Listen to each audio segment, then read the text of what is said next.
المجيد أعوذ بالله من الشيطان الرجيم يا أيها الذين آمنوا استعينوا بالصبر والصلاة إن الله مع الصابرين গগনে ভুবনে যাবতীয় প্রশংসা আল্লাহর জন্য। রাসূলুল্লাহ সাল্লাল্লাহু আলাইহি ওয়াসাল্লামের উপর শান্তির ধারা বর্ষিত হোক। আজকে আমার আলোচ্য বিষয় পূর্বেকার বিষয়ের সাথে সম্পৃক্ত সবর ও ধৈর্য নিয়ে। আল্লাহ তাআলা আমাদেরকে আমাদের মুসিবতে ধৈর্য ধরার তৌফিক দান করুন। আল্লাহ তাআলা অত্যাচারিত ফিলিস্তিনের মুসলমানদেরকে ধৈর্য ধরার তৌফিক দান করুন আর তাদের সমাধানের পথ সহজ করে দিন। আজকে কথা ছিল ছাত্রদেরকে ধৈর্যের নসিহত করার পর, যেহেতু আমার মা বোনেরা আমাদের সাথেই জুমা পড়েন, তাদেরকে বিশেষ করে তাদের সংসার জীবনের বহু কষ্টের ওপর ধৈর্য ধরতে হয়, তাই তাদেরকে বিশেষ নসিহত করব। মা বোনেদেরকে বলছি, তোমরা ধৈর্য ধরো, স্থির থাকো, ধীর হয়ে থাকো, কারণ ধীর পানিতে পাথর কাটে। স্বামীর আপদে বিপদে রোগে শোকে তাপে অভাবে অনটনে ধৈর্য ধারণ করো, যদিও তুমি ভাগ্যদোষে সেই মহিলা যে বলে মরমে লুকানো কত দুঃখ, ডাকিয়া রয়েছে ম্লান মুখ, কাঁদিবার নাহি অবসর, কথা নাই শুধু ফাটে বুক। যদি এমন হয় তুমি গোপনে কাঁদো, গোপনে তোমার বেডরুমে কাঁদো, সে সুযোগ না থাকলে বাথরুমের দরজা বন্ধ করে কাঁদো, তবুও তোমাকে বলতে হবে, তবুও তোমাকে বিরাট বীরের মতো বলতে হবে, পথের কাঁটা মানব না, হৃদয় ব্যথায় কাঁদব না। তোমাকে সংসার যাত্রা, সংসারের এই নৌকা তীরে ভিড়াতে হবে, সংসার করে যেতে হবে, ছেলে মেয়ের মুখ তাকিয়ে সংসার করতে হবে। আর তোমাকে বলতে হবে, আমি ভয় করব না, ভয় করব না, দুবেলা মরার আগে মরব না ভাই, মরব না। তরিখানি বাইতে গেলে মাঝে মাঝে তুফান মেলে, সংসার যাত্রায় সমুদ্রে মাঝে মাঝে তুফান আসে। যারা নৌকা টানে, নৌকা বা জলজাহাজ নিয়ে যায়, তাদের সামনে ঝড় আসে। সেই সময়ে তারা যদি হাল ছেড়ে বসে, তুফানে পতিত তবু ছাড়িব না হাল, আজকে বিফল হলে হতে পারে কাল। তরিখানা বাইতে গেলে মাঝে মাঝে তুফান মেলে, তাই বলে হাল ছেড়ে দিয়ে কান্নাকাটি করব না, আমি ভয় করব না, ভয় করব না, দুবেলা মরার আগে মরব না ভাই, মরব না। স্বামীর সাথে বাস করতে করতে টক ঝক কার না হয়। স্বামীর সংসার মানেই টক ঝাল মিষ্টি সব কিছু একসাথে, এ ভারী টেস্টি। টক ঝাল মিষ্টি, এ সংসার ভারী টেস্টি। শুধু মিষ্টি খেলে তোমার একঘেয়েমি এসে যায়, তা বলে সামান্য কথায় কিছু হলেই তালাক দাও, আমি তোমার ভাত খাবো না, আমি মায়ের ঘর চলে যাব, আমার পোড়া কপাল ইত্যাদি বলে এ বড় আঘাত সৃষ্টি করা তোমার উচিত নয়। যেমন উচিত নয় সামান্য কথায় নাকে কাঁদা, কিছু হলো চোখে পানি, কিছু হলো নাকে কানতে লাগলো, হা হুতাশ করা, যেন তার কপাল ফেটে গেছে, যেন তারা কত কষ্ট পাচ্ছে। অকারণে তালাক নেওয়া, অকারণে তালাক চাওয়া, তুমি আমাকে তালাক দাও, তাহলে এগুলো হচ্ছে মুনাফিক মেয়ের গুণ। যে মেয়ে মুনাফিক, সেই মেয়েই অকারণে স্বামীর কাছে তালাক চায়। এমন মেয়ের জন্য জান্নাতের সুগন্ধও হারাম হয়ে যায়, জান্নাত যাওয়া দূর কি বাত। জান্নাত লোভী বোনটি আমার, আপদে বিপদে রোগে অসুখে ধৈর্য ধারণ করো। আতা ইবনে আবি রাবাহ হতে তিনি বলেন, একদা ইবনে আব্বাস আমাকে বললেন, আমি কি তোমাকে একটি জান্নাতি মহিলা দেখাবো না? জান্নাতি মহিলা দুনিয়ার বুকে। আমি বললাম হ্যাঁ। তিনি বললেন, এই দেখো কৃষ্ণকায় মহিলাটি, কালো মেয়েটি, কালো, অসুন্দরী, সুন্দরী না, কালো কৃষ্ণকায় মহিলা। রাসূলুল্লাহ সাল্লাল্লাহু আলাইহি ওয়াসাল্লামের নিকটে এসে বলল, ইয়া রাসূলুল্লাহ, আমার মৃগী রোগ হয়েছে, মৃগী, আর সে কারণে আমার দেহ থেকে কাপড় সরে যায়, সুতরাং আপনি আমার জন্য দোয়া করুন। তিনি বললেন, তুমি যদি চাও তাহলে সবুর করো, এর বিনিময়ে তোমার জন্য রয়েছে জান্নাত। সবুর করো, এর জন্য রয়েছে জান্নাত। আর যদি চাও তাহলে আমি তোমার রোগ নিরাময়ের জন্য আল্লাহর নিকট দোয়া করব, তোমার রোগ ভালো হয়ে যাবে। আর যদি চাও রোগ সহ্য করে নাও, আর তার জন্য তুমি জান্নাত পাবে। মেয়েটি বলল, আমি সবুর করব। অতঃপর সে বলল, কিন্তু রোগ ওঠার সময় আমার দেহ থেকে কাপড় সরে যায়, সুতরাং আপনি আল্লাহর কাছে দোয়া করুন যেন আমার দেহ থেকে কাপড় সরে না যায়। দেখলেন মেয়ে কাকে বলে? মুসলিম রমণী, মুসলিম মহিলা কাকে বলে? আমি রোগ সহ্য করব, তবু আমার গা থেকে যেন কাপড় সরে না যায়। ফলে নবী সাল্লাল্লাহু আলাইহি ওয়াসাল্লাম তার জন্য দোয়া করলেন। বুখারী মুসলিমের হাদিস। একটু খেয়াল করে দেখবে, একটু খেয়াল করে দেখো। রোগে ধৈর্য ধরব, জান্নাত নেব, তবুও বেপরদা হব না। তুমি কি ওই মহিলার মতো হতে চাও, নাকি সেই মহিলার মতো হতে চাও যে সর্দি লাগলে অথবা গা গরম হলেই সিঙ্গার করে লিপস্টিক লাগিয়ে ডাক্তারখানা ছুটে বেপরদা হয়ে, আর সেখানে ডাক্তারকে হাত দেখায়, মুখ দেখায়, এখানে হাত, ওখানে হাত, এখানে হাত দেওয়া করায়, ওখানে হাত দেওয়া করায়? সেই মহিলা আর এই মহিলা কোথায়? জান্নাতি, যে বলছে রোগ সহ্য করবো তবুও বেপরদা হব না। আর এই মহিলা সামান্য রোগের জন্য ডাক্তারখানা ছুটছে লিপস্টিক লাগিয়ে। সুখ হারানো বোনটি আমার, যে সংসারের সুখ হারিয়েছ, জীবনে কিছু পেতে হলে কিছু দিতে হয়, কিছু লাভ করতে গেলে কিছু হারাতে হয়। দুনিয়ার রীতি বড় চিরন্তন, এটা চিরন্তন রীতি, সবাইকে এটা করতে হয়। সব সুখ একসাথে পাওয়া যায় না। টাকা উপার্জন করতে হলে ছেলেদেরকে বিদেশে যেতে হয়, মা বাপ হারা, ছেলে সন্তান হারা, স্ত্রী হারা হয়ে থাকতে হয়। টাকাও পাবো আর স্ত্রী সন্তান নিয়েও আরাম করব, সেটা হয় না। এই রকম সব জিনিসের রীতি, দুনিয়ার রীতি বড় চিরন্তন। তা বলে ঢেউ দেখে তুমি লা ডুবিয়ে দিও না, তুফানে ছেড়ো না হাল, নৌকা হবে বানচাল। সংসার করব না, আমি আর সংসার করব না, গিয়ে বাপের বুকে লাগবে। স্বামীর সংসারে কষ্ট হচ্ছে, বাপ মা খরচ করে বিয়ে দিয়েছে, তারপরে সংসার ছেড়ে দিয়ে তুমি বাপের বুকে গিয়ে লাগবে। ভেবে দেখো বাপ মায়ের অবস্থা কি হবে। ঢেউ দেখে যে ভয় পাবে না, অকুল পারে নিয়ে যাই তারে। খবরদার, সংসারে ঝক্কি ঝামেলা আছে, তা সেই ঝামেলার ফলে তুমি একেবারে তালাক নিয়ে বাপের ঘরে গিয়ে বসবে, এটা হতে পারে না। আমরা প্রত্যেককে জীবনে চাই, আর সেই চাওয়া থেকে আমাদের সমস্যা বৃদ্ধি পায়। আবার অনেকে অতিরিক্ত চায়, অতিরিক্ত আশা করে আমার বউ ভালো হবে, এমন ভালো হবে যেন গায়ে তেল পায়ে তেল। সে স্বামীর গায়ে তেল পায়ে তেল করে, আর শ্বশুর শাশুড়ি যদি বলে আমাদেরও গায়ে তেল পায়ে তেল করতে হবে, আবার না করলে পাড়া প্রতিবেশীতে গিয়ে বেড়াবে আমার বউ হয়েছে, আমার গায়ে হাত দেয় না, শাশুড়ি বদনাম গিয়ে বেড়াবে। এত বেশি চাওয়া ভালো না। বউ হয়েছে, সংসারে ছেলে সুখী আছে, সংসারে কাজকর্ম করছে, আর তুমি চাইছো গায়ে তেল পায়ে তেল করবে। তোমার অতিরিক্ত চাওয়ার কারণে তুমি কষ্ট পাচ্ছ, ফলে পাড়ায় পাড়ায় বলে বেড়াচ্ছ, আত্মীয় স্বজনের কাছে বলে বেড়াচ্ছ, টেলিফোনে বলছো আমার বউ ভালো নয়, আমার গায়ে হাত দেয় না।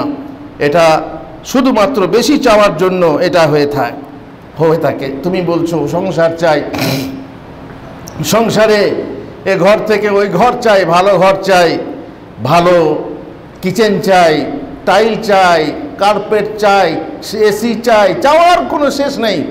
একটার পর একটা, একটা পাই তো আরেকটা চাই, আরেকটা পাই তো আরেকটা চাই, চাওয়ার শেষ নেই। আর মেয়ে মানুষের মন, এদের হচ্ছে কি চাওয়ার সীমা থাকে না, মানে চাওয়ার পর চাইতে থাকে। আর খবরদার বেশি চাওয়া চেয়েও না। তবে জেনে রেখো, যেটা তুমি চাইবে সব যে পাবে তা নয়, জান্নাতে পাবে। দুনিয়া জান্নাত নয়, যা চাইবে তাই পাবে। লাকুম ফিহা মা তাশতাহি আনফুসুকুম ওয়া লাকুম ফিহা মা তাদউন, যা চাইবে তাই পাবে, মন যা চাই তাই পাবে। আর যা দাবি করবে আর অমনি চলে আসবে। গাছের ডালে পাখি বসে আছে, পাখিটা ভোনা মাংস খাবো, চলে আসবে। গাছের ফল ঝুলছে, ইচ্ছা হলো খাওয়ার, গাছের ডাল কুতুফুহা দানিয়া হয়ে যাবে, এসে তোমার দানিয়া কাছে এসে ফল তোমাকে বলবে খাও। এটা জান্নাতে, দুনিয়াতে তুমি পাবে না।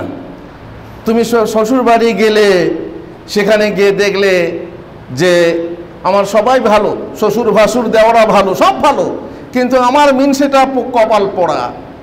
তুমি চাইলে এটাকে ছেড়ে ওটাকে ধরবো, এটা হয় না, এটা হয় না। তুমি চাইবে যে আমি যা চাইবো তাই পাবো দুনিয়াতে, স্বামীকে বিরক্ত করে চাইবো, এটা হয় না। সুতরাং এই পাওয়ার জিনিসটা, চাওয়ার জিনিসটাকে তুমি সংকীর্ণ করো, ছোট করো। যা পাও তাতেই তুমি সন্তুষ্ট হও, তুমি সুখী হবে। যে সংসার পেয়েছো, যে ঘর পেয়েছো, যে বর পেয়েছো, তাতেই নিয়েই তুমি সন্তুষ্ট হও। আর এটাকে ভেঙে নতুন করে এটাকে ছেড়ে ওটাকে ধরবো, এই চেষ্টায় থেকো না। তাতে তোমার সুখ হয়তোবা হতেও পারে, আর না হলে তুমি পস্তাবে।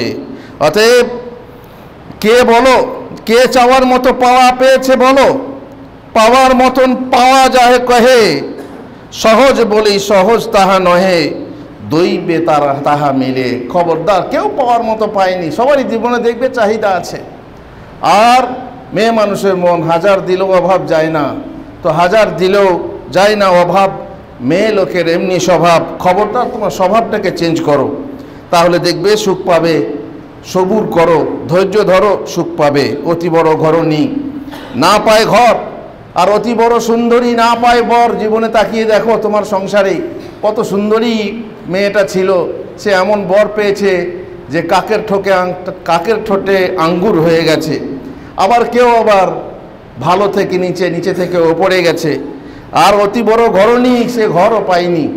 সুতরাং নিচের দিকে তাকাও, তোমার থেকে নিচে যে আরও কষ্টে আছে তার দিকে তাকাও, ওপরের দিকে তাকায়ও না, তাহলে কষ্ট পাবে। স্বামী যদি সত্যিই অবুঝ ও অত্যাচারী হয়, তাহলে কি করবে?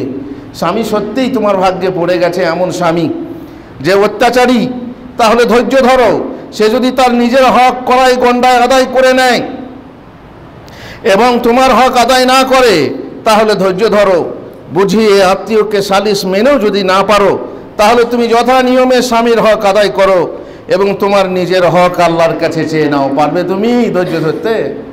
স্বামী তোমার হক আদায় করে না, মেনে নিলাম। যদি এমন স্বামী হয়, তুমি কি করে সে হকটা আদায় করবে? যদি চারিদিকে চেষ্টা করেও পারলে না, তালাক নেবে না, এটা করো না। তোমার হকটা আল্লাহর কাছে চেয়ে নাও। যে অত্যাচার চলছে, যে কষ্ট চলছে, যে হক থেকে বঞ্চনা চলছে, তার জন্য আল্লাহর কাছে চেয়ে নাও। শুনবে হাদিস, ওই দেখো না, রাজা অত্যাচার করলে আমাদেরকে কি করতে হবে তার নির্দেশ দিয়ে মহানবী সাল্লাল্লাহু আলাইহি সাল্লাম বলেন, রাষ্ট্রনেতা আমাদের উপরে অত্যাচার করছে, রাজা হয়ে প্রজাদের উপর অত্যাচার করছে, আমাদের করা কি উচিত? তোমরা আমার পাশে, আমার পরে রাসূলুল্লাহ সাল্লাল্লাহু আলাইহি ওয়াসাল্লাম বলছেন, তোমরা আমার পরে শাসক গোষ্ঠীর অবৈধভাবে প্রাধান্য দেওয়ার কাজ দেখবে এবং এমন অনেক কাজ দেখবে যেগুলো তোমরা মন্দ জানবে। সাহাবাগণ জিজ্ঞাসা করলেন, ইয়া রাসূলুল্লাহ, আপনি সেই অবস্থায় আমাদেরকে কি আদেশ দিচ্ছেন? তিনি বললেন, তাদের যে অধিকার আদায় করার দায়িত্ব তোমার আছে, তোমাদের আছে, তা তোমরা আদায় করো। খবরদার বিদ্রোহ ঘোষণা করো না, খবরদার তোমরা সেখানে মানে রাজদ্রোহী হয়ে যেও না, বরং তোমাদের হক তাদের জন্য আদায় করো, তা তোমরা আদায় করবে। আর তোমাদের যে অধিকার থেকে তোমাদেরকে বঞ্চিত করেছে, তোমাদের সেই অধিকার আল্লাহর কাছে চেয়ে নেবে। রাজার অত্যাচারে সহ্য করো, আর তোমার হক থেকে তোমাকে যে বঞ্চিত করেছে, সেই হকটা আল্লাহর কাছে চেয়ে নাও।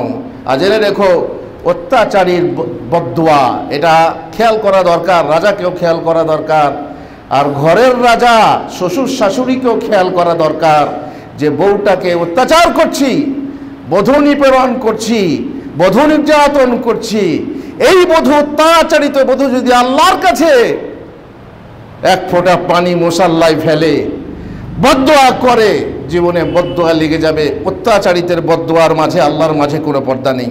নিপীড়িতা বোনটি আমার, দুর্বল শক্তিহীনের ধৈর্য ছাড়ার কি উপায় আছে বলো? ওই দেখো পুলিশ এসে খামাকা অত্যাচার করে, বিনা দোষে গালাগালি করে, একটা কেস দিয়েই সে অত্যাচার করে, উর্দির গরমে মানিকেও হেনস্থা করে, তখন কি করার আছে বলো? মনে মনে পারলে ক্ষমা করে দিও, নচেত হিসাব পাওয়ার আশা রেখে হিসাবের দিনের অপেক্ষা করো। তুমি হয়তো বলবে, আল্লাহ কি নারীকে এত ছোট করেছে, এত তুচ্ছ করেছে যে তাকে শুধু কষ্ট সহিয়ে যেতে হবে? না বোনটি আমার, এমন মনে করো না, হীন মনা হয়েও না, মন মারা হয়েও না। কেউ যদি বড়কে সম্মান না দেয় তাহলে সে ছোট হয়ে যায় না। কিন্তু তুমি যথার্থ মর্যাদা পেতে কি করবে বলো? আমি মানলাম তোমার দোষ নেই, বিনা দোষে সে যদি তোমার প্রতি অত্যাচার করে তাহলে সে হয় পাগল আর না হয় অত্যাচারী। আর যদি তোমার ছোটোখাটো দোষ থাকে কিন্তু সে বড় শাস্তি দেয়, তাহলে তার জন্য তুমি কি করতে পারো বলো? তুমি যে তার মুখাপেক্ষিনী, তুমি স্বামীর মুখাপেক্ষিনী, তুমি দুনিয়াতে এসেছো একে অপরের মুখাপেক্ষিনী হয়ে। তুমি বলবে আমি স্বনির্ভর হব, স্বনির্ভর হয়ে সুখ নেই বোনটি আমার। 200 টাকা পয়সা উপার্জন করে সুখ নেই, চাকরি পেয়ে নিজের পায়ে দাঁড়িয়ে সুখ নেই। লতার মতো লতা যদি হয়, সেই লতা ভুঁয়ে লুটিয়ে যতই সবুজ হোক না কেন তার শান্তি নেই। যতক্ষণ না একটা গাছে জড়াতে পেরেছে ততক্ষণ সে ভুঁয়ের লতা ভুঁয়ে থাকবে। স্বামীর সঙ্গে যদি কম্প্রোমাইজ না হয় তো বাপের বাড়িতে গিয়ে দুনিয়ার সবার সাথে কম্প্রোমাইজ করে চলতে হবে। তুমি দেখবে যদি স্বামীর সাথে বোঝাপড়া করে চলতে না পারো তাহলে স্বামীকে ছেড়ে বাপের বাড়িতে গিয়ে সবারই সাথে, ওদিকে ভাইয়ের ভাত আর ভাজের হাত। ভাইয়ের ভাত হলে কি হবে? হাতটা তো ভাবির লঞ্চনা গঞ্জনা, তারপরে আরো কত লোকের সাথে তোমার কথাই বলে। রাখাল কি বলে, স্বামী যদি বিরূপ হয় রাখালে ঢেলায়, তখন রাখালও এসে কেউ বলবে সিঙ্গেল আছো নাকি, কেউ বলবে চলো আমরা বিয়ে করি। কত রকম তোমার কাছে ঢিল পড়বে, তুমি বুঝতেই পারো না। সুতরাং খবরদার এরকম করো না। স্বামীর তুমি মুখাপেক্ষিনী, একজন গঞ্জ তোমার থাকতে হবে, গার্জেন তোমার থাকতে হবে। রিজাল কাওয়ামুনা আলান নিসা, সুতরাং সেই হিসাবে একজন কাওয়াম তোমার জন্য থাকতে হবে। তুমি অমুখাপেক্ষিনী হতে পারো না, তুমি মুখাপেক্ষিনী। সে গালাগালি করলে, তোমার স্বামী যদি গালাগালি করে তুমিও গালাগালি করে প্রতিশোধ নেবে। সে তোমার গায়ে হাত তুললে তুমিও তার গায়ে হাত তুলবে, আর তাহলে তো আগুন আরো বেড়ে যাবে, আগুনে ঘি পড়বে, সে তোমাকে তালাক দেবে, আর তাহলেই তো সব খেলাই সাঙ্গ হয়ে যাবে। থানা পুলিশ করবে, নারী নির্যাতন কেস দেবে, বধূ নির্যাতন কেস দেবে, মহিলা সংগঠন দ্বারা তোমার স্বামীকে শায়েস্তা করবে। তাতে কি তোমার অধিকার ফিরে আসবে বলছো? শক্তির জোর দেখিয়ে অথবা ভয় দেখিয়ে স্বামীর ভাত অবশ্য পেতে পারো, কিন্তু স্বামীর ভালোবাসা ফিরে পাবে না। সুতরাং সবার চাইতে ধৈর্য ধরাই কি শ্রেষ্ঠ উপায় নয় কি? সবার চেয়ে ধৈর্য ধরাই কি সর্বশ্রেষ্ঠ পথ নয় কি?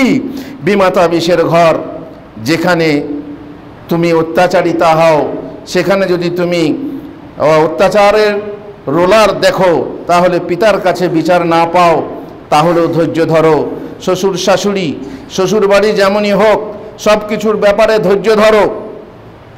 এমন শাশুড়িও হতে পারে যার শাসনে সময় মতো খেতে পাও না, পছন্দ মতো পড়তে পাও না, পছন্দ মতো খেতেও পারো না। তোমার ভাগে এমন খাবার পড়ে জানি, সেই সংসারে তুমি পছন্দ মতো খেতেও পাও না। যে তোমাদের স্বামী স্ত্রীর ভালোবাসা দেখে ঈর্ষায় ফেটে পড়ে। শাশুড়ি বলে, কথাই বলে দিনে ভাসুর রাতে পুরুষ, কিন্তু আজকাল সব ঢেটা। দেখো একসাথে দিনের বেলাতেও কেমন পাশে বসে ফষ্টি নষ্টি করছে। কথাই বলে দিনে ভাসুর আর রাতে পুরুষ, তার মানে দিনের বেলাতে স্বামী স্ত্রী বুঝতে পাবে না, রাতের বেলাতে শুধু। এই শাশুড়ি আবার প্রশংসার সুরে বলে, আমার অমুক ছেলে খুব ভালো, বউকে সব সময় লাল চোখে দেখে আর রাত ছাড়া কাজ ঘেঁচতে দেয় না। আহা, শাশুড়ি সে এরকম হতে হবে তার বউকে। পরন্তু যখন নিজের বেটি জামাই বাড়িতে বেড়াতে আসে আর ওই রকম ফষ্টি নষ্টি করতে দেখে, তখন গর্বের সাথে প্রতিবেশিনীকে বলে, আমার জামাই এত ভালো, আমার মেয়েকে এত ভালোবাসে। ও ছেলে বউ করলে তখন ফষ্টি নষ্টি ঢেটাবে হলো, আর তখন তোমার মেয়ে জামাই করছে তখন জামাই হয়ে গেল ভালো। আমার জামাই এত ভালো, আমার মেয়েকে খুব ভালোবাসে। হায় হায় রে, আরে অত্যাচারিনী, আরে বেইনসাফিনী, তোর এই বিচারের কি বিচার নেই বলছিস? বিচারের দিন আছে রে, বিচারের দিন আসছে, তুই বিচার পাবি। সে নিজের মেয়ের পরের বাড়িতে রাজরানী, সে নিজের মেয়েকে পরের বাড়িতে রাজরানী রূপে দেখতে চায় এবং পরের মেয়েকে নিজের বাড়িতে চাকরানী রূপে রাখতে চায়। এমন শাশুড়ি হতে পারে যে তোমাকে মাপা খাবার দেয়, এমন বৌমাকে মাপা খাবার দেয়, মাপার ছোট সরা ভেঙে গেলে বড় সরায় ভাত পাওয়ার আশায় তোমার আনন্দ লক্ষ্য করে যে বলে, শাশুড়ি ছোট সরাটি ভেঙে গেছে, বড় সরাটি আছে। শাশুড়ি তখন বলছে, নাচো কোদো কেন বউ, হাতের আন্দাজ আছে। হ্যাঁ, সে গুড়ে বালি, তুমি ভেবেছো আমি ছোট সরাতে ভাত দিতাম, ওটা ভেঙে গেছে, আমি বেশি ভাত দেবো, বড় সরাতে এটা হতে পারে না, আমার হাতের আন্দাজ আছে। এমনও শাশুড়ি আছে যে শাশুড়ি তোমাকে বসতে সময় দেয় না, যে নিজের মেয়েকে বসিয়ে রাখে, তোমাকে দাসীর মতো খাটায়, আর যার অবস্থা বলে বসবি তো ছেলে ধর আর উঠবি তো কাট। যেখানে স্বামী নিষ্ক্রিয় সেখানে তুমি নীরবে ব্যথা সও, নিভৃত প্রাণের নিবিড় ছায়ায় নীরব নীরের পরে কথাহীন ব্যথা একা একা বাস করে। দুঃখ কষ্টের মাঝে একদিন তোমার জয় অবধার্য, একদিন হয়তো জয় আসবে, তুমি জয়ী হবে। আর খবরদার মায়ের কাছে টেলিফোনে গোপনে এসব কথা পৌঁছেও না, তাহলে মা বাপও কষ্ট পাবে তোমার সাথে। সুতরাং সাবধান হয়ে যাও, জয়ের আশা করো, জয়ের অপেক্ষা করো। ধৈর্যশীল বান্দাদের সুসংবাদ দিয়েছেন আল্লাহ তাআলা, ওয়ালা নাবলুওয়ান্নাকুম বিশাইইন মিনাল খাউফি ওয়াল জুই। আল্লাহ তাআলা ক্ষুধা দিয়ে, মাল কমিয়ে দিয়ে, কারো মৃত্যু দিয়ে, ফল ফসল কমিয়ে দিয়ে তিনি ধৈর্য পরীক্ষা করে থাকেন। আর আল্লাহ বলছেন বাশশিরি সাবিরিন, তুমি ধৈর্যশীল থেকে সুসংবাদ দাও। ওয়াল্লাহু ইউহিব্বুস সাবিরিন, আল্লাহ তাআলা ধৈর্যশীল বান্দাদেরকে পছন্দ করেন। আর আল্লাহ নির্দেশ দিয়ে বলছেন, ইয়া আইয়ুহাল্লাযীনা আমানুস্তাঈনু বিস-সাবরি ওয়াস-সালাহ, হে বান্দা, ইমানদার বান্দারা, তোমরা সাহায্য প্রার্থনা করো ধৈর্যের মাধ্যমে, নামাজের মাধ্যমে। ইন্নাল্লাহা মা'আস-সাবিরিন, নিশ্চয়ই আল্লাহ ধৈর্যশীলদের সাথী। আল্লাহ আমাদের সাথী হন। আল্লাহ আমাদেরকে তৌফিক দেন যেন ধৈর্য ধারণ করতে পারি। বারাকাল্লাহু লি ওয়া লাকুম ফিল কোরআনিল আযীম ওয়া নাফানি ওয়া ইয়্যাকুম বিল আয়াতি ওয়াজ যিকরিল হাকীম। ইন্নাহু তাআলা জাওয়াদুন কারীমুম মালিকুম বাররুর রাউফুর রহিম।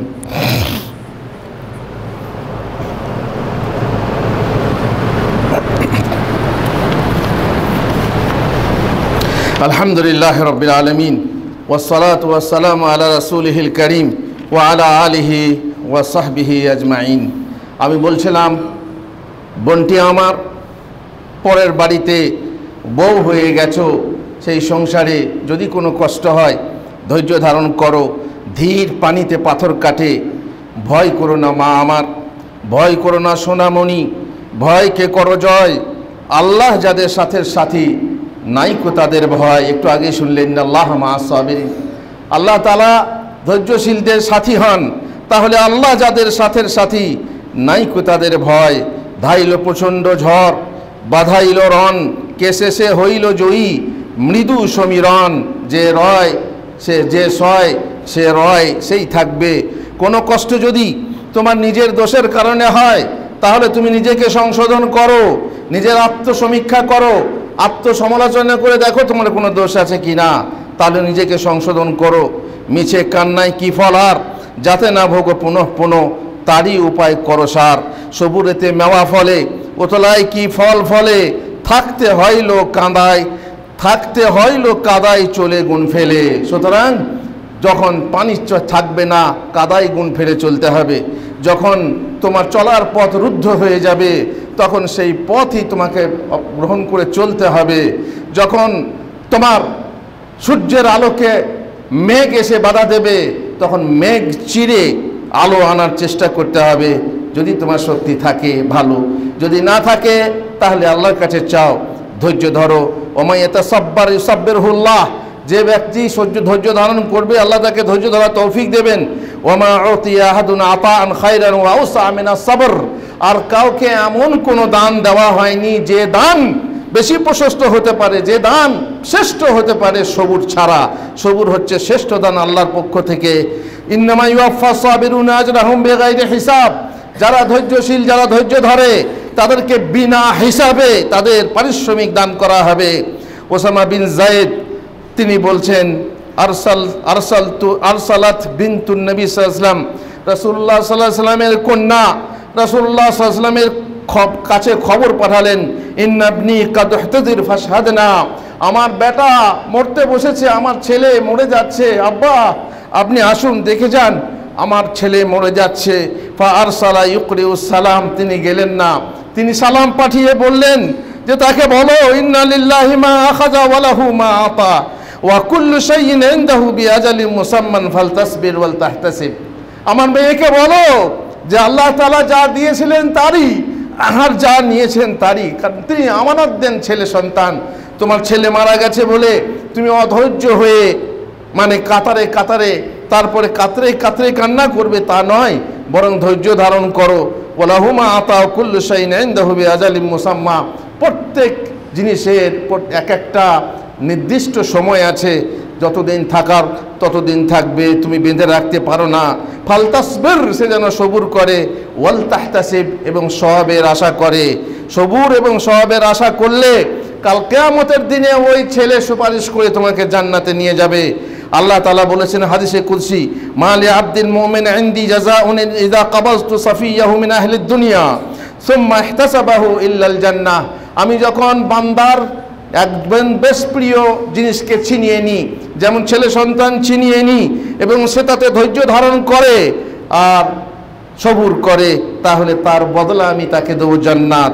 অতএব যদি জান্নাত পেতে চাও তাহলে শোনো, জান্নাতের কাজ করতে হবে, ধৈর্য ধারণ করতে হবে।